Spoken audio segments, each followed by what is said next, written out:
So in this iMovie tutorial video, I'm going to be showing you guys how to add a fade transition between clips here in iMovie. So first thing you have to do is add multiple different clips to your video here in iMovie. So as you can tell, I actually just have the one clip of a 6-second white background. Now if you wanted to add a second clip, go to the middle, go to the left hand side and press on the plus icon.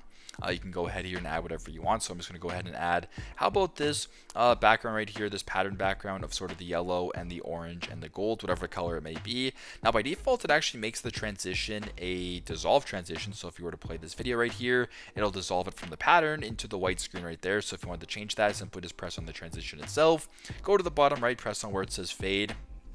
So you can either go where it fades in or it fades out. So we'll just go ahead and press on the regular one. So if you were to go ahead and press on the play button, it's now going to fade the transition over to the white screen just like that. So pretty straightforward. That's how you guys can add a fade transition between clips here in iMovie. Thanks again for watching, and I hope this video helps.